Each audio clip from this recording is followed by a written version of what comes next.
El equipo ICOVID Chile, iniciativa liderada por las universidades de Chile, Católica y de Concepción, presentó su informe número 43, un documento en el que alerta de un panorama sombrío con niveles de contagios y hospitalizaciones que van en ascenso. Para hablar sobre este tema nos acompaña precisamente Alejandra Fuentes, académica de la Escuela de Salud Pública de la Universidad de Chile y también parte del equipo ICOVID. Muchas gracias por acompañarnos esta tarde, Alejandra.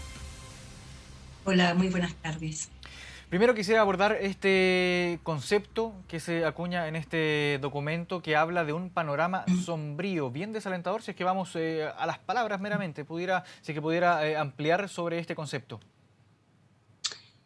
Sí, bueno, es una situación altamente crítica, la que estamos viviendo actualmente en el país con la pandemia de COVID-19, porque tenemos por una parte un aumento de casos, un aumento de la reproducción efectiva del R efectivo, es decir, estamos viendo que la pandemia no está contrayéndose, sino que todavía está en expansión. Además, tenemos las UCI prácticamente copadas en todo el país, y eso es lo que efectivamente la tasa de positividad, además, en el momento que se escribió el informe estaba también superior al 10%. Entonces, todo eso configura un programa que es complejo, es un programa muy crítico para la situación de la pandemia en el país. Y además se conjuga con, bueno, con varios factores, ¿no?, que son algo distinto de lo que vivimos el año pasado. Por una parte, tenemos, por supuesto, una tasa de vacunación que ya superó el 50% de la población en términos de cobertura, entonces eso es una noticia positiva. Pero claramente estamos viendo que eso no es suficiente en estos momentos para frenar o poner control o controlar la expansión del virus en el país. También tenemos una serie de medidas que se han ido tomando. Ya hemos visto que las cuarentenas que se han decretado en distintas partes del país han perdido efectividad a medida que se alargan en el tiempo. Y por otra parte también lo que estamos viendo es que eh, bueno, ya le hablé del efectivo, vimos también que sí hay noticias positivas en términos de la trazabilidad de los casos y de sus contactos, en términos de que ahora lo que tenemos al incorporar el examen rápido de antígeno, el test rápido de antígeno, lo que ha producido es que se han acortado los tiempos de notificación de los casos que son positivos al COVID-19. Claro, vamos a estar Entonces, hablando de... efectivamente Sí. tenemos... Sí, vamos a estar hablando del desglose de los aspectos de la pandemia que evalúa este informe de ICOVID, pero antes de Uh-huh. eso quisiera consultarle respecto a, porque hay que considerar que el equipo ICOVID realiza un informe semanal prácticamente desde el inicio de la pandemia. Antes, Estamos en el 43, un poquito después fue realmente que iniciamos los informes y COVID. Claro, claro, pero es ya un tiempo sostenido, si ya llevan 43 Sí. informes ya analizando prácticamente de forma semanal la pandemia. Quisiera consultarle si es que habíamos estado antes en presencia de una situación como esta, una alza sostenida de casos. Ya llevamos 3 semanas con alzas en la cantidad de contagios, con una positividad que ha estado rondando el 10%, subiendo un par de puntos, bajando un punto quizás del 10%, pero se ha mantenido alrededor siempre Mm. de ese peligroso 10%. ¿Habíamos estado antes, dentro de la pandemia, en una situación similar a la que estamos viviendo hoy? Bueno, hemos estado en situaciones similares, complejas. Yo diría que ahora además la ocupación de camas UCI está más al borde. Eh, Hemos estado en situaciones críticas. Claro, nosotros ahí en el informe planteamos que es uno de los momentos más críticos de la pandemia, ¿no?, de lo que llevamos hasta el momento, pero también combinado con quizás una percepción de riesgo que ha disminuido, y eso también lo hace el escenario más complejo.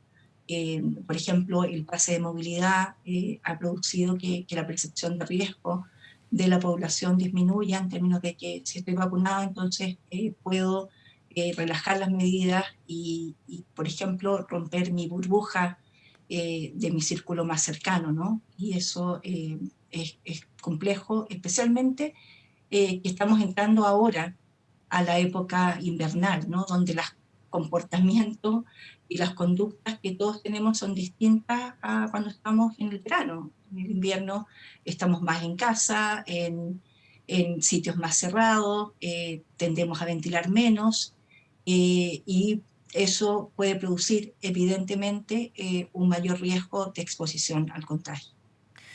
Ahora, ¿cuán complejo es o cómo podemos interpretar que el proceso de vacunación que tenemos aquí en nuestro país se haya catalogado como exitoso? Tenemos, por ejemplo, actualmente personas con segunda dosis vacunadas, más de 8.149.000 personas que ya tienen ambas dosis de la vacuna.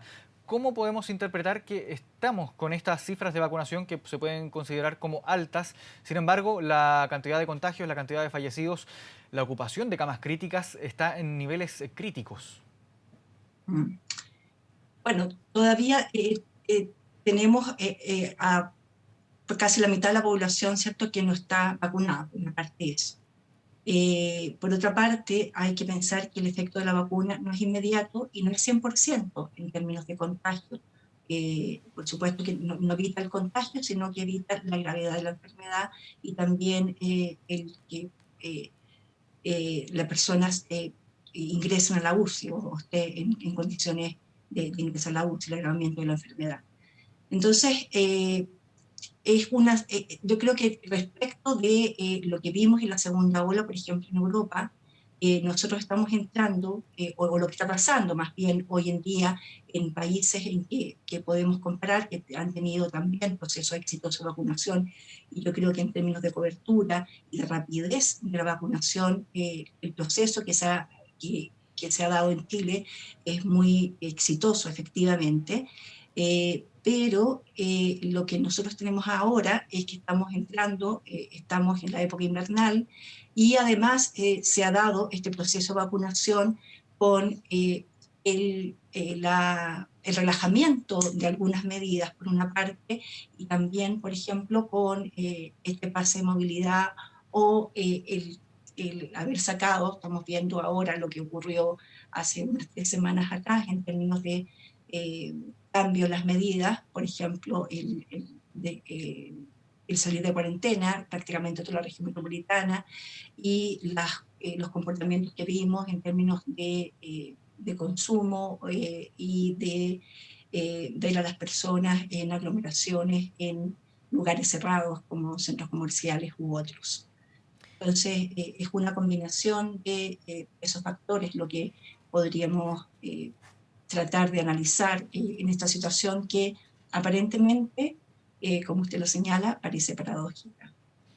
Ahora, ¿qué está pasando con la ocupación de camas críticas? La situación de las camas UCI a lo largo de todo el país. Hay varias regiones que han estado bien complicadas, sobre todo en estas últimas 2 semanas. Aquí en la región metropolitana, sin ir más lejos, tuvimos 99, 97% de ocupación de las camas críticas. En algún momento hubo 149, si no me equivoco, en la jornada de este jueves, camas críticas disponibles en la red hospitalaria. Esto Mismamente, sí. considerando que se pasó de una cantidad, no recuerdo cuántas eran, pero eran alrededor de 2.000 camas críticas en un periodo prepandémico. Se reconvirtieron camas críticas, ahora estamos ya superando los 4.500, pero son camas que podríamos llamar de alguna forma como exigidas, como forzadas de alguna forma, porque son camas que se reconvierten para Compartida. ser camas críticas.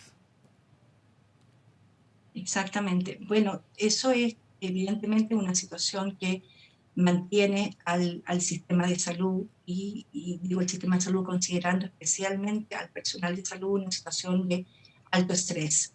Eh, Están mostrando ahí unas imágenes justamente de la situación que están viviendo, bueno, toda la red de salud, ¿no? La red hospitalaria, pero también la red de atención primaria con una alta demanda, eh, porque hay que pensar que tenemos la demanda de la pandemia, pero no es la única afección a la salud que tiene la población en Chile.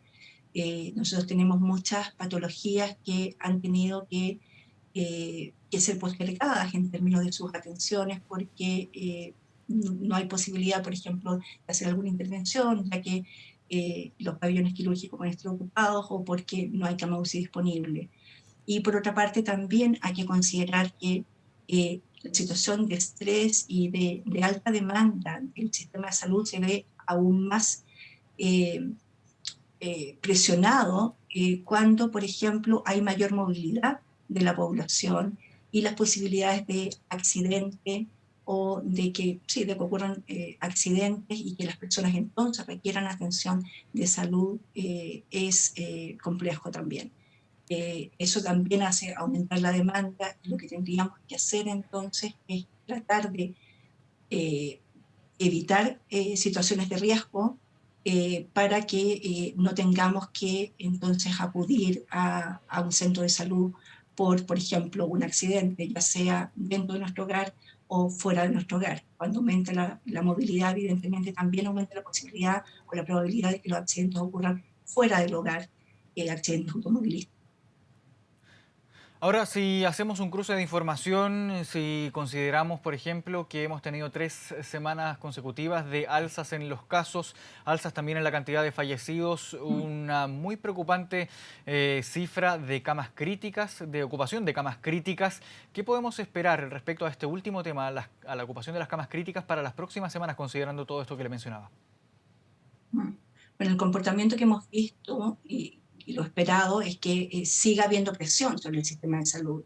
Si los casos no bajan, solamente por volumen de casos, ya esperamos que haya presión sobre el sistema de salud, que haya demanda de camas críticas, si es que tenemos un alto número de casos de COVID-19, como estamos viendo en este momento en el país. Entonces, al menos durante las próximas semanas la situación de casi capacidad completa de las camas críticas se esperaría que siguiera así, lamentablemente.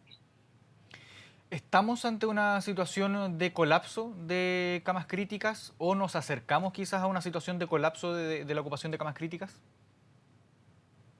a su juicio? Eh, Cuando hablas de colapso, hablas de que De podemos una llegar al ocupación dilema de completa, la cama como lo o mencionaba una usted. ocupación Una completa. ocupación completa de camas críticas. Eh, bueno, podríamos llegar a esa situación, esperamos que no. Yo creo que ahí el sistema de salud también ha sido muy resiliente a la situación de la pandemia y también, y aquí también todo el personal de salud ha podido responder adecuadamente y según los registros que tenemos no ha quedado gente sin atención, la verdad. El hecho de que se haya eh, realmente organizado un sistema de, unificado de camas ha sido también una muy buena respuesta de todo el sistema de salud, considerando el sistema público y privado. Y creo que eso también como país nos tiene que llevar a reflexionar de la importancia de tener un sistema de salud sólido, un sistema de salud realmente unificado y que no distinga por clase social, ni por edad, ni por patología. Bien, Alejandra Fuentes, académica de la Escuela de Salud Pública de la Universidad de Chile, parte también del equipo ICOVID. Muchas gracias por habernos acompañado en Canal 24 Horas. Buenas tardes. Muy buenas tardes a ti.